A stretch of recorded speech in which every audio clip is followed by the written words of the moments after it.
ধ্যানের সাথে সাথে মহান গায়ত্রী মন্ত্র অজপা জপের মধ্যে দিয়ে, মানসিক জপের মধ্যে দিয়েও আমরা ধ্যান করতে পারি। ओंकार का ध्यान, गायत्री का ध्यान, महामृत्युंजय का ध्यान अपने अपने हिसाब से कर सकते हैं।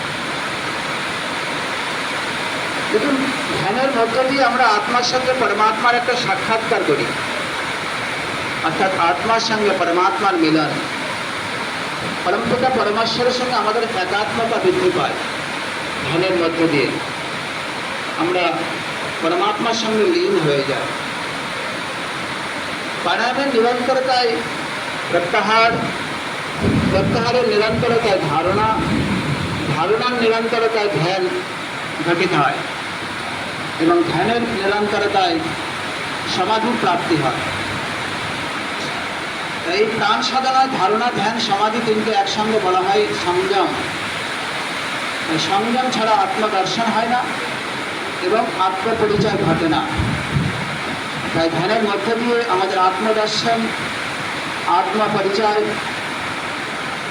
আত্মপরিশুদ্ধি ঘটে, যার মধ্য দিয়ে আমরা পরমপিতা পরমেশ্বরকে প্রাপ্ত করি এবং আমাদের জীবনের পূর্ণতা, পূর্ণ আনন্দ প্রাপ্ত হয়। তো চলুন ধীরে ধীরে দুটো হাত উপরে তুলুন, ভাষণ করে চোখে মুখে লাগান এবং চোখ খুলুন।